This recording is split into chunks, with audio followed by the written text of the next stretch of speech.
Et on y revient tout de suite sur ce projet de loi immigration avec vous, Hélène Frade. Bonjour Hélène. Bonjour Pauline. C'est la revue de presse, un texte qui provoque une levée de boucliers ici en France, aussi bien à droite qu'à gauche. Et la dépêche du midi, journal local, évoque ce matin, Pauline, l'incertitude sur la capacité du gouvernement, vous l'avez évoqué, à réunir une majorité et à éviter de recourir au fameux 49.3 qui serait perçu comme un aveu de faiblesse. L'opinion prévient déjà qu'un échec serait rédhibitoire, je cite, à la fois pour la Première ministre Elisabeth Borne, mais qu'il hypothéquerait aussi grandement l'avenir du ministre de l'Intérieur, Gérald Darmanin, et que cet échec coûtera cher également à la droite, qui se retrouverait à l'arrivée plus affaiblie que jamais. Le journal invite donc tout ce petit monde à trouver une forme de consensus, faute de quoi le RN, le Rassemblement national, n'aura aucune peine à décrocher la timbale lors de la présidentielle de 2027, selon lui. Un projet de loi sur le fil. Le Figaro fustige l'interminable feuilleton de la loi sur l'immigration qui ne serait à l'arrivée qui n'aurait d'intérêt à l'arrivée que politicien. Ces petites combines et grands gâchis, les Français attendaient une loi immigration qui soit, je cite, à la hauteur de la vague migratoire qui menace l'Europe. On leur propose une digue de sable, dénonce le journal. Un projet de loi pas assez ferme pour la droite, trop dur selon la gauche. Pour l'humanité, le texte présenté aujourd'hui consacre 40 ans de diabolisation de l'immigration, une stratégie partagée par la majorité comme par les Républicains, tous convaincus que la prochaine présidentielle, on l'a entendu, se gagnera à l'extrême droite. Une stratégie vouée à l'échec, selon l'UMA, qui prévient que les lepénistes sont malheureusement bien meilleurs à ce jeu-là. Et c'est le même son de cloche qu'on entend du côté de Mediapart. Le site d'info dénonce une course aux droites extrêmes, renvoyant lui aussi dos à dos Emmanuel Macron et Gérald Darmanin. Tous deux accusés d'avoir opté, je cite, pour la stratégie du pire, celle où l'étranger n'est qu'une menace. Les personnes étrangères présentes en France auxquelles le journal La Croix a choisi ce matin de donner la parole. Oui, à la une du journal ce matin, Modi Diawara, il a 38 ans. Ce Malien, Pauline, vit en France depuis 5 ans, mais il n'a toujours pas de papier.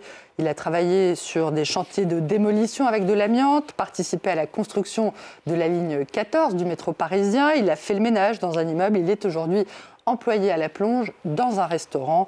Quand j'entends les débats sur l'immigration, dit-il, je ne comprends pas. Les gens ont l'impression qu'on vient pour demander, pour profiter des aides. Mais quelles aides? On doit tout accepter, c'est une vie d'exploitation. Est-ce que les gens pensent qu'on n'est pas des humains comme les autres? Libération, lui, a choisi de donner la parole à des citoyens qui se mobilisent pour venir en aide aux exilés à la rue, des agents municipaux, des instituts ou encore des membres d'associations d'aide aux réfugiés. Ces hommes et ces femmes que vous voyez ici à la une utilisent les locaux de leur association, les gymnases dont ils ont la garde ou parfois leur salle de classe ou leur salon pour que ces sans-papiers ne deviennent pas aussi des sans-abri. Des citoyens dont l'action prouve, selon Libé, que la tolérance est toujours aussi très présente en France dans un contexte de renfermement sur soi-même.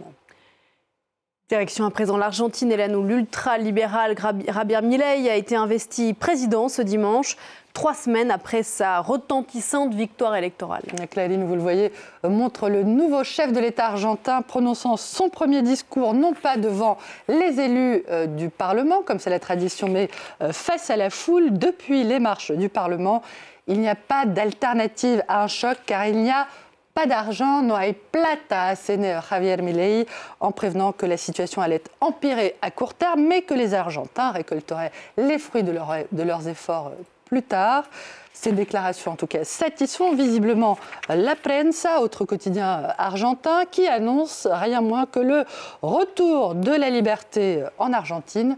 Le journal Pauline décrit un discours à la fois fondateur, apocalyptique et motivant, un discours qui aurait distillé une bonne dose d'optimisme pour ne pas déprimer les Argentins, tout en s'efforçant de couper l'herbe sous le pied des péronistes qui réclameraient des résultats immédiats.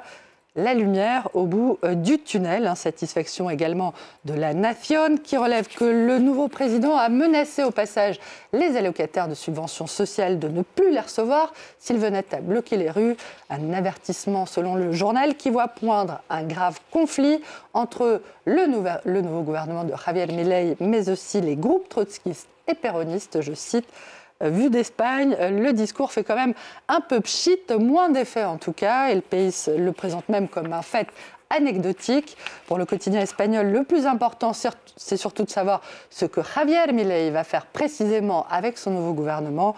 Le quotidien espagnol note que sur ces 10 ministres, 5 ont été de hauts responsables de l'ex-président argentin Mauricio Macri et que 4 autres ont fait partie de l'administration d'un autre ex-président Carlos Menem, autrement dit des membres de cette caste politique argentine que Javier Milei aime tant vilipender.